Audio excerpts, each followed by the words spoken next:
আমাদের আশ্রমিক একটি মা, দয়াময়ী মা।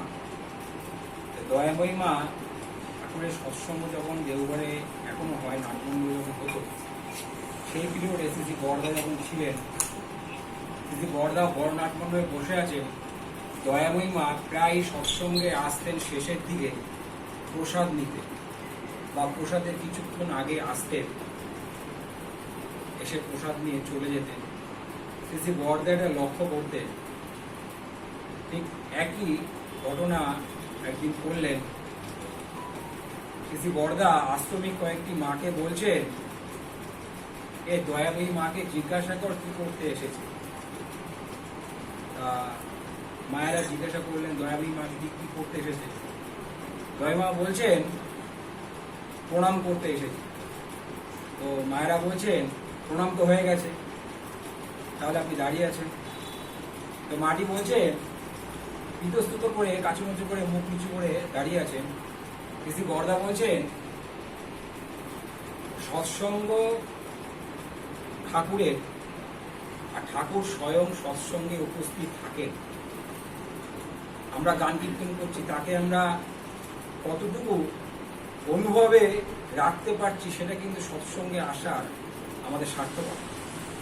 শ্রী বরদা বললেন ঠাকুর যখন সৎসঙ্গে উপস্থিত থাকেন, তাহলে আমরা সৎসঙ্গে শুরুতে কেন আসবো না? তিনি বলছেন পরম পিতার প্রসাদ নেওয়া যেমন সৌভাগ্য, তুমি নিয়ে বাড়ি চলে যাবা, সেটা হজম করতে পারবা তো? শ্রী বরদার আগত কণ্ঠে বলছেন শোনো দয়াময়ী মা, তুমি প্রসাদ নিচ্ছ, চলে যাচ্ছ নিজের জায়গায়, তোমার সময়ের যেমন মূল্য আছে আমাদেরও তেমন মূল্য আছে। এই সৎসঙ্গে বসে থাকি আমরা তাকে কেন্দ্র করে। তো আমাদের সমস্ত, আমার এটা অনুভূতি বলে, আমাদের সমস্ত তৃষ্ণা যেন তাকে নিয়েই চলুক, আমাদের যা কিছু আছে তাকে নিয়ে যেন চলুক। তো আমাদের ভাবনা হয় যে ঠাকুর তুমি তো আমার আছো, এই ভাবনা না করে আমাদের আচার্যদেব বলছেন তিনি তো আছেনই, কিন্তু আমি আমার সবটা দিয়ে, আমার সমস্ত সত্তা দিয়ে যা কিছু আছে তাকে যদি আমি উজাড় করে দিতে পারি তাহলে কিন্তু তিনি আছেন, আর সে ভাব রাখাই ভালো।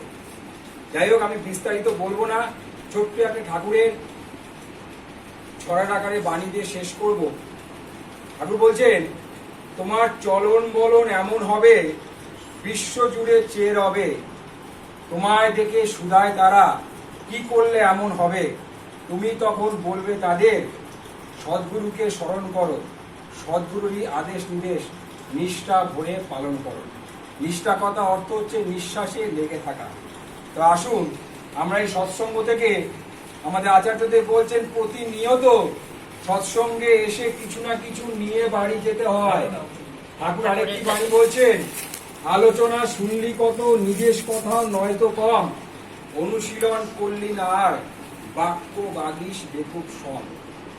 তাই আমরা আলোচনা অনেক শুনি, তার নিজের কথাও শুনি, বাস্তবে কতটুকু করি ভেবে দেখা দরকার আছে।